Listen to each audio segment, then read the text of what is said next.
Halo semuanya, salam sehat, salam sejahtera untuk kita semua.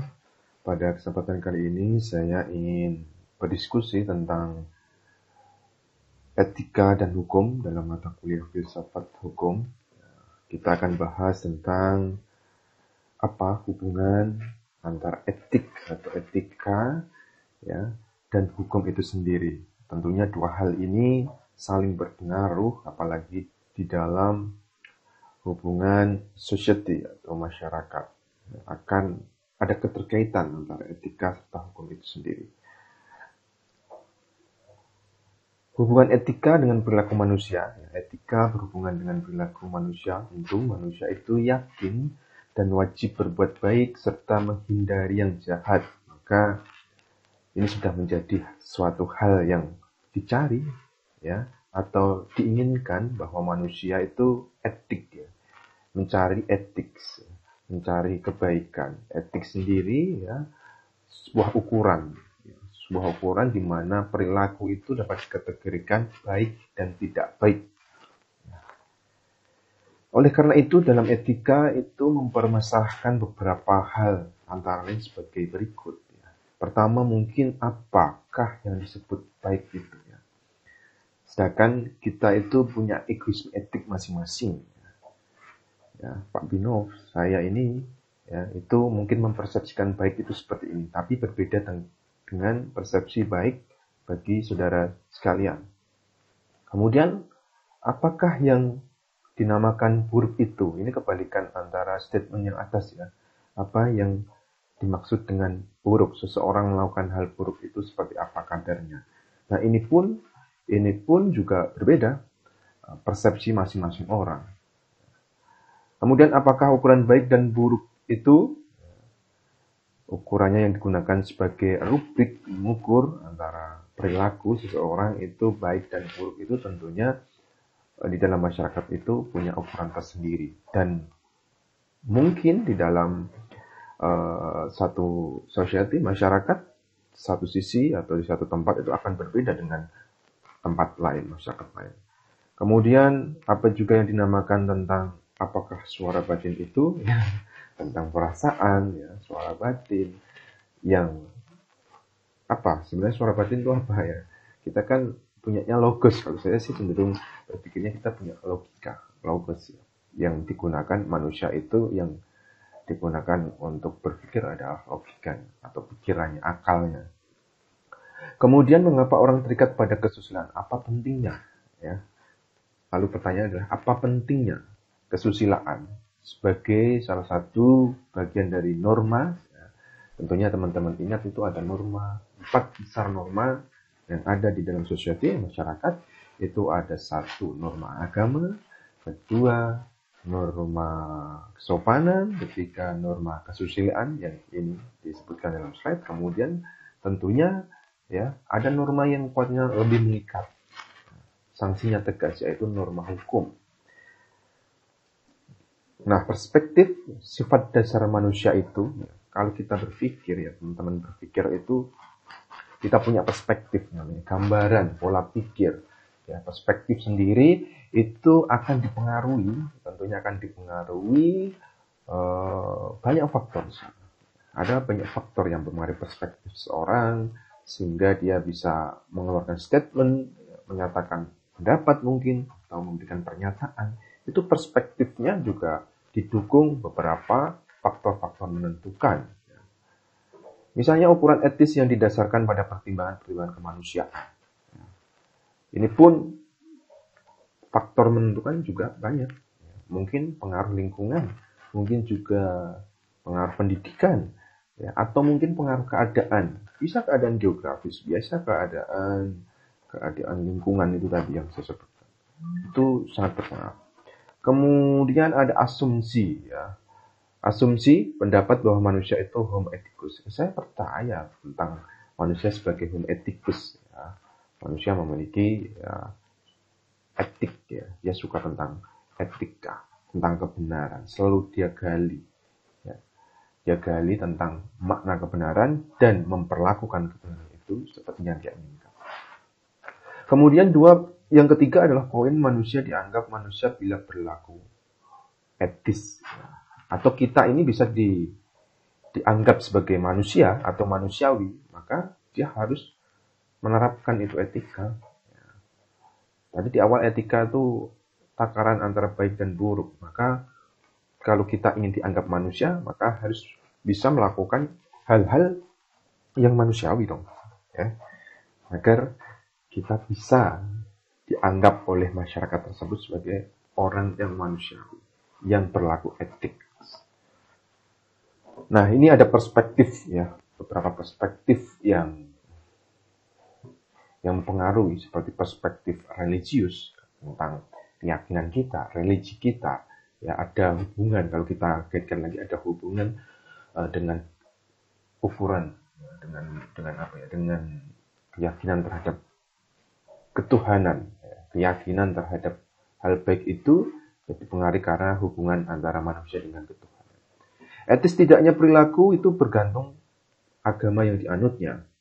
Tentu agama manapun saya yakin dia akan mengajarkan nilai-nilai yang sifatnya filosofis itu tentang kebaikan. Tidak ada agama manapun yang mengajarkan tentang keburukan.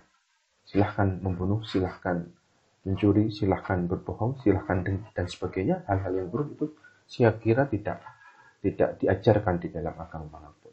Ya, kecuali ajaran yang menyimpang, ya, ajaran yang menyimpang yang mengatasnamakan agama tertentu. Nah, itu bentuk penyimpangan. Yang kedua adalah agama sebagai acuan perilaku etis seseorang. Ini keterkaitan dengan statement yang pertama tadi. Maka agama ini, norma agama itu, yang tadi saya sebutkan dari keempat norma itu, salah satu adalah norma agama, itu dia akan tetapkan batasan-batasan sebagai sebuah acuan, sebagai sebuah rule, pedoman ya, pada kita semua untuk lakukanlah hal-hal yang baik, tolong menolong, ya, terus kemudian berikan bantuan pada orang lain yang sedang membutuhkan, atau hal-hal lain di mana itu bisa menakar suatu kebaikan bagi manusia. Itu perspektif religius. Nah, ini beberapa ya, etika itu merupakan satu ilmu tentang apa yang baik dan apa yang buruk, ya, serta hak dan kewajiban moral, ya, atau akhlak manusia. Ilmu tentang apa yang baik dan apa yang buruk. Dia menjelaskan, dia ingin menjelaskan kadar kebaikan serta kadar keburukan, sehingga manusia di sini punya kewajiban moral. Kalau kita sebagai makhluk sosial, di samping makhluk individu, ya, kita itu tergabung dalam manusia-manusia lain sehingga dia menjadi makhluk sosial. Maka di sana ada hak serta kewajiban. Secara otomatis ya. Kita punya hak, maka orang lain punya hak juga. Maka di atas hak kita itu ada kewajiban orang lain melakukan sesuatu perilaku sehingga hak kita memiliki. Berkebalikan juga ya, kita melakukan kewajiban untuk memenuhi hak manusia lainnya. Itu hubungannya begitu, kausalitasnya seperti itu. Yang kedua, kumpulan asas atau nilai yang berkenaan dengan akhlak, atau mungkin asas suatu yang dianggap supreme, tinggi, bermakna filosofis, ya, untuk menjadi ukuran. Tentunya kalau etika, ukuran baik dan buruk itu nilai. Manusia dikatakan memiliki nilai jika apa? Dia dianggap berharga, melakukan perbuatan yang baik, maka dia dianggap bernilai. Yang dia dianggap tidak bernilai, maka dia sering melakukan keburukan, penyimpangan norma, maka dia dicap sebagai manusia yang tak bernilai. Maka dia nilai ini yang memberikan ukuran, memberikan label ya, kepada manusia, kepada suatu, ya, itu yang dinamakan nilai. Yang ketiga, nilai mengenai benar dan salah yang dianut oleh golongan atau masyarakat tertentu. Tentu masih berhubungan antara benar dan salah, baik dan buruk. Benar maka dia dilakukan oleh masyarakat. Salah maka harusnya dia ditinggalkan, perbuatan salah itu harusnya ditinggalkan. Maka ada norma yang sifatnya mengikat secara kuat, kemudian sanksinya jelas tegas untuk memberikan efek jera. Norma hukum namanya. Nah, ini ada 4 prinsip dasar etika: egoism, utilitarianism, kemudian Kantianism, kemudian ontologi. Yang penjelasannya adalah sebagai berikut. Egoism. Egoisme merupakan standar yang mengacu pada kepentingan diri sendiri. Ya, baik itu ya saya ukur berdasarkan persepsi saya sendiri, ya, walaupun banyak persepsi yang menentang, maka itu namanya egoisme. Ya, mungkin saya melakukan hal di mana yang bisa menguntungkan diri saya sendiri, tapi ada akibat lain yang merugikan banyak orang, itu namanya egoisme. Ya. Standar yang digunakan itu pada pemikiran acuan kita sendiri. Egoisme etis, ya. Sebenarnya ada egoisme sosial, di mana sosial itu, egoisme etis itu berkumpul dengan egoisme sosial yang menentukan dengan konsensus dalam kehidupan sosial tertentu. Ya. Tapi egoisme etis ini, ya, atau egoisme ini itu menggunakan persepsi pada kepentingan diri sendiri. Kemudian yang kedua adalah utilitarianism, ya, dari kemanfaatnya. Ya, kalau kita kenal itu ada Jeremy Bentham tentunya, ya. Paham utilitarianism ini, Jeremy Bentham tokohnya. Ya. Apa yang dimaksud dengan utilitarian? Berdasarkan prinsip ini, keputusan adalah etis. Dianggap keputusan itu, konsensus itu dianggap etis jika dia memberikan benefit paling besar daripada keputusan alternatif yang lainnya. Maka utilitarianisme ini harus mewujudkan kebenaran, kebaikan, atau benefit, ya, suatu kebaikan yang paling besar dari adanya konsensus atau kemungkinan alternatif lainnya. Itu utilitarianisme. Artinya kemanfaatan itu yang paling besar. Kemudian Kantianisme dari Immanuel Kant tentunya, ya. Ini kalau di sini Jeremy Bentham, di sini tokohnya yang karena adalah Immanuel Kant, ya. Ada libertarianism kalau pahamnya, ya. Bukan liberalism tapi libertarianism. Manusia mempunyai kehendak untuk melakukan tindakan apa yang diinginkan. Bedanya apa? Liberalism cenderung lebih bebas, ya. Terserah, ya, kebebasan itu terserah pada manusia. Tapi libertarianism merupakan perkembangan, ya, kekiniannya dari liberalism dan berkembang besar di misalnya Amerika, ya. Libertarianism ini apa? Manusia diberikan kebebasan untuk melakukan sesuatu hal selama itu kebaikan, yang di luar, ya, dibebaskan, ya, asalkan dia tidak bertentangan dengan aturan yang dibangun pada sebuah entitas atau organisme politis seperti negara. Ya. Itu dia dibebaskan mau bekerja seperti apa, ya. Selama itu hal-hal yang baik. Itu libertarianisme yang digadang oleh Immanuel Kant, Kantianisme. Kemudian di ontologi, etika berbasis kewajiban atau obligasi, karena peraturan memberikan kewajiban kepada seseorang. Ya. Kalau di ilmu filsafat tentunya kita kenal. Ada di ontologi suatu yang sudah nyata sebagai kajian yang akan dikaji dalam epistemologi. Kemudian untuk membantu aksiologi, ya. Itu dalam filsafat umum. Deontologi mempentingkan basis kewajiban. Nyatanya kita harus berbuat apa? Kan begitu. Atau peraturan itu menyebutkan apa? Penerapan etika dan law enforcement. Ini ada pentingnya etika dan penegakan hukum itu saling berkaitan. Kalau Lawrence Friedman itu bicara tentang bagaimana sistem hukum yang berpengaruh dalam rangka, dalam agenda penegakan hukum, law enforcement. Di sana tentunya teman-teman itu sudah sangat hafal, ya. Di teorinya itu ada penegakan hukum, itu ada structure. Pertama itu substansi, isi hukumnya seperti apa, esensialnya hukum itu seperti apa, apakah sudah sesuai dengan masyarakat inginkan atau malah berbanding terbalik dengan yang masyarakat inginkan. Itu substansi hukum. Maka dalam perumusan hukum itu harus disesuaikan dengan masyarakat. Kemudian aparatur penegak hukum strukturnya, ya. Unsur yang kedua adalah strukturnya, para penegak hukumnya, entah itu kepolisian, jaksa, hakim, atau lawyer. Ya, kalau saya sebarkan lebih luas, orang-orang pegiat hukum, ya, itu yang dikatakan struktur di sini. Kemudian yang ketiga paling penting juga itu ada kebudayaan hukum, culture, ya, ada kebudayaan hukum. Itu yang paling penting dalam teorinya Friedman tersebut.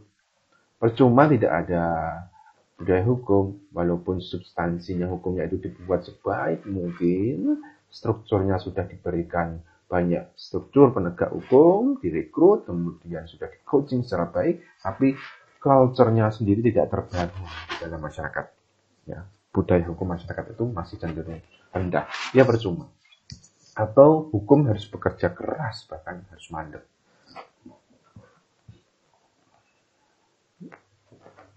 Ada aparatur. Nah, ini capaiannya. Sebenarnya capaian filsafat hukum itu sendiri, apa pentingnya? Nah, hukum ini kan di strata 1 teman-teman itu dicetak sebagai praktisi hukum tentunya. Dicekoki, ya, dijejali dengan teori-teori praktis, teori hukum, ya. Maka dikhawatirkan itu ketika terjun di masyarakat nanti itu terlalu kaku, kurang luas. Luas di sini bukan diartikan para penegaknya bisa dimainkan, bukan begitu. Tapi luasnya itu luas dalam rangka untuk menyelesaikan perkara secara baik, case secara baik, problem secara baik, ya, permasalahan di dalam masyarakat secara baik. Ya, untuk membangun sistem, ya, progressive law atau membangun restorative justice, ya, itu diperlukan etika, ya, yang mendasari, disentuh kepada para penegak hukum itu. Nah, lalu apa? Ya, aparatur penegak, kemudian dia disentuh dengan etika, ya, kemudian dia harapkan orientasinya menjalankan wewenang serta kewajibannya, namun tidak berjalan hanya sebatas apa yang dilihat atau dulu diterapkan seperti apa. Kekhawatirannya begitu, ya. Dulu, ya, hukum itu diterapkan seperti ini, tapi masyarakat sebenarnya, loh, hukum kan sudah kuno, misalnya begitu, ya. Aturan harus disesuaikan dengan masyarakatnya. Contohnya apa, Pak? Contohnya mungkin cybercrime, ya. Cyber dulu tidak ada kejahatan dunia maya itu, tapi ya masyarakat sudah berkembang, teknologi berkembang, ya globalisasi sudah tersentuh kepada diri kita, menyentuh diri kita, maka hal itu terjadi, ada perkembangan-perkembangan yang mungkin hukum yang sudah dikodifikasikan itu cenderung terlambat untuk menyesuaikan, maka perlu dilakukan adjust atau penyesuaian terhadap hukum itu sendiri. Maka di sini sebatas ikut-ikutan saja itu harus sudah ditinggalkan, ya, dan harus mengerti mengapa mereka harus bersikap. Nah, ini para penegak hukum itu diharapkan seperti itu. Maka hukumnya itu dikatakan subjek toraja itu hukumnya progresif. Terus Kupon, ya, itu mengatakan juga progresif. Law as tool of social engineering, ya, sebagai alat untuk perekayasa sosial masyarakat, ya, pengarah, ya, sebagai alat yang mengarahkan membangun peradaban masyarakat berbudaya hukum tadi. Itu yang paling penting. Kemudian etika menjadi sumber perilaku. Etika itu dapat menjadi sumber perilaku bagi satu individu, ya, termasuk kita, Kemudian ada aparat itu yang salah satu unsur penting dalam law enforcement. Dan sebelah kiri, melalui hukum, masyarakat itu dapat menegakkan aturan hukum untuk semua anggota masyarakat. Melalui hukum, masyarakat menegakkan aturan hukum untuk semua anggota masyarakat. Masyarakat juga ikut berpartisipasi, ya, dalam membangun Indonesia ini kan negara hukum, dan itu sudah terjadi dalam pasal 1. Ya. Kita mendeklar, ya, di pasal 1 ayat 3-nya itu, di konstitusi atau undang-undang dasar negara Republik Indonesia tahun 1945, nama resminya itu sudah dideklar. Kita mendeklarasikan bahwa negara Indonesia adalah negara hukum. Maka untuk membangun negara hukum itu Partisipasinya itu tidak hanya para penegak hukum di sini. Tidak hanya pemerintah, masyarakat harus berpartisipasi. Terutama teman-teman di sini, ya, nanti sebagai ahli hukum. Orang yang mempelajari hukum itu ya, dalam lebih luas karena masuk sebagai bagian prodi hukum. Kemudian melalui etika individu itu mengembangkan dan menegakkan standar moral bagi diri mereka sendiri, ya, utamanya bagi diri mereka sendiri. Kemudian kalau dirinya itu sudah terbangun budaya hukum, etikanya kebenaran tentang hukum, maka aksiologinya dia akan terapkan di dalam masyarakat, membantu negara ini untuk menjadi sebuah negara Rechtsstaat, negara hukum yang benar-benar ideal, ya, benar-benar ideal sesuai yang diinginkan seperti Aristoteles, ya. Aristoteles berkata bahwa negara yang paling baik itu adalah negara hukum karena di sana ada pengaturan, ya, ada pengaturan antara penguasa dengan rakyatnya agar seimbang, ya. Penguasa itu kan didaulat dalam rangka mengurus, ya, mengatur masyarakatnya. Ya, masyarakat itu memiliki kepentingan, ya, maka agar tidak saling bertabrakan, si penguasa pemimpin tadi harus melakukan pengaturan. Nah, salah satu yang menyeimbangkan antara hubungan penguasa serta masyarakat itu adalah hukum. Maka Aristoteles berkata, negara yang baik adalah negara hukum. Pola pikir hukum, ya, yang bermuatan etika tidak hanya memandang hukum itu ansih. Hukum adalah hukum saja, tetapi didasari pada teori hukum untuk mencari pola peranata hukum yang tepat. Dicari. Kita ingat bahwa hukum itu bukan sentral kehidupan, ya, dalam bernegara, tapi hukum adalah satu peranata, a tool social engineering, sebagai alat merekayasa sosial, kehidupan sosial itu, membangun hukum, membangun kehidupan yang maslahat, ya, itu hanya salah satu. Kalau hukumnya itu, ya, hukum itu diterapkan, maka itu hanya sekedar alat yang membantu untuk mencapai negara, ya, negara itu, kehidupan bernegara itu secara baik, ya, welfare state, sejahtera, ya, atau baldatun thayyibatun warabun ghafur, kemahrifah jinawi, itu hukum sebagai salah satu alat saja. Dan efektif karena hukum yang bermuatan moral sesuai dengan rasa keadilan. Paling penting ini, ya, kalau Gustav Friedrich, ya, itu salah satunya adalah keadilan. Ya, ada kepastian, ya, ada manfaatan. Keadilan ini walaupun sulit, ya, sulit untuk didapatkan, tapi bukan berarti tidak dilakukan keadilan itu, ya.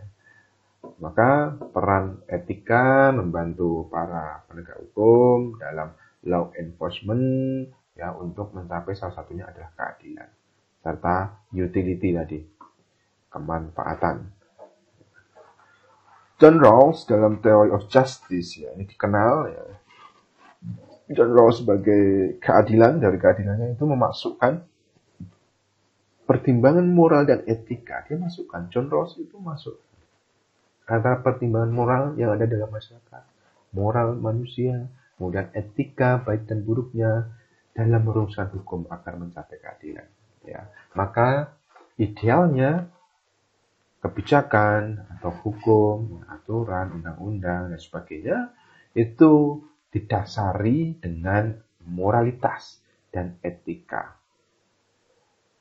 Lalu mungkin ada yang berpendapat, ya Pak, kaum positivisme, ya, itu kan Carlson bicara tidak begitu, Pak, harus dipisahkan. Nah, itu positivis, tapi kenyataannya positivisme juga mengandung kelemahan-kelemahan, ya. Maka John Rawls itu juga harus dimasukkan itu moral dan etika di dalam membangun hukum.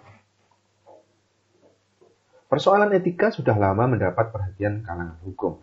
Profesi hukum dihadapkan setidaknya pada 5 tantangan. 1. Kualitas pengetahuan profesional hukum itu. Tentunya ini banyak pengaruhnya. Maka para penegak hukum itu untuk mencapai profesionalitas itu, ya, ada pengalaman, ada pengetahuan, mungkin dengan sosialisasi, mungkin dengan pendidikan formal, maka para penegak hukum itu ya melanjutkan studinya, ya S2, S3 itu dalam rangka ini. Membangun profesionalitas dalam bidang hukum. Kemudian juga ada permasalahan penyalahgunaan profesi. Ya. Ada tawaran-tawaran manis. Ya. Maka profesi hukum itu cenderung dalam profesinya itu sering menyimpang misalnya gitu ya. Karena ada suap dan sebagainya, itu penyalahgunaan profesi. Kemudian kecenderungan profesi hukum menjadi kegiatan bisnis karena tergiur suap tadi. Seorang hakim ingin memutus vonis itu berdasarkan berapa uang yang didapatkan, berdasarkan hukum dan hati nuraninya. Nah ini, ya, misalnya jaksa menuntut itu, ya tergantung berani berapa. Nah ini yang profesi hukum menjadi kegiatan bisnis. Di sini banyak tergiur. Yang keempat, penurunan kesadaran dan kepedulian sosial. Empati, kehidupan sosial berkurang. Merosotnya moral bangsa. Atau tidak ada kesadaran dalam menegakkan hukum itu juga menjadi hambatan. Yang kelima, kontinuitas sistem yang sudah usang. Perlu diadakan namanya teori pembaharuan hukum. Hukum itu harus disesuaikan keinginan masyarakat. Ya, tidak masyarakat yang menyesuaikan kepada hukum. Ya, nanti kaku kehidupannya. Ya, kehidupan manusia itu menjadi kaku atau terkanalisasi. Melaksanakan etika dengan baik adalah jalan bagi profesi hukum dalam menghadapi semua tantangan di atas. Maka etika itu membantu menjadikan perilaku penegak hukum itu etis. Masyarakatnya pun ikut etis. Ya. Etika berada di luar hukum namun sekaligus menjadi inspirasi bagi pembentukan hukum sehingga menempatkan etika sebagai hukum tergantung pada sudut pandang hukum yang digunakan. Apabila hukum didefinisikan sebagai perintah, order, larangan, dan sanksi yang dibuat oleh kekuasaan yang memiliki legitimasi, maka etika tidak termasuk dalam pengertian hukum tersebut. Nah, jadi tafsirnya, ya, saudara-saudari semuanya, tafsirnya adalah jikalau hukum itu hanya digambarkan sebatas order, perintah, larangan, ya, kemudian adanya sanksi atau mungkin penjabaran dari legitimasi kekuasaan, ya, kekuasaan yang dilegalkan, legitimasi kan begitu ya, maka itu ya etika tidak menjadi atau tidak masuk dalam hukum itu tersebut. Maka tafsirnya harus luas. Ya. Tafsirnya harus lebih luas lagi. Hukum itu tidak hanya ditafsirkan ada perintah, larangan, sanksi. Nah, paling setidaknya harus bermanfaat. Ya, hukum itu ada utilitariannya, bermanfaat. Kemudian dari manfaat itu endingnya ya masyarakatnya sejahtera. Kemudian negaranya sejahtera, welfare state. Persamaan antara etika dan hukum. 1. Berfungsi sebagai sarana atau alat untuk mengatur tata tertib dalam masyarakat. Hukum digunakan mengatur tata tertib dalam masyarakat. Etika digunakan juga dalam rangka membantu mengatur kehidupan masyarakat. Etika yang dirumuskan dalam masyarakat, maka ada punya range juga tuh. Dikatakan manusia tidak beretika. Nah, itu juga orang takut untuk dikatakan manusia tidak beretika. Nah, etika yang tidak memiliki sanksi yang seperti sanksi hukum, maka ketika masyarakat itu sudah tidak menggunakan rubrik etika ini, maka harus dipaksa dengan norma hukum ini. Karena dia yang justru yang memiliki alat namanya sanksi tadi. Yang remnya lebih pakem, ya. Kemudian juga alat paksa, ya dikatakan seperti itu, alat memaksa masyarakat. Ya, kalau dia tidak mau melakukan yang dirumuskan dalam aturan, maka dia diberikan sanksi. Ya bisa sanksinya denda, bisa sanksinya badan atau hukuman-hukuman lain, tergantung yang dirumuskan di dalam produk hukum tersebut. Yang kedua, mempelajari dan menjadikan tingkah laku manusia sebagai objeknya. Mempelajari tingkah laku manusia itu sendiri, ya, fenomena yang terjadi di Di masyarakat justru dibuat sebagai objek kajiannya, objek riset, objek pembahasan di dalam perkuliahan, objek diskusi para pegiat. Bisa. Yang ketiga, memberikan batas ruang gerak hak wewenang seseorang dalam pergaulan hidup supaya tak saling merugikan. Ada batasannya, ada filternya. Oh, bagaimana memperlakukan manusia lain, bagaimana agar hak orang lain tidak terampas, ya. Itu perlunya. Yang keempat, sumbernya dari pemikiran dan pengalaman juga mempengaruhi. Kemudian menggugah kesadaran manusiawi. Manusiawi apa? Ya, dia melakukan ya tindakan-tindakan yang diinginkan manusia lain. Itu manusiawi.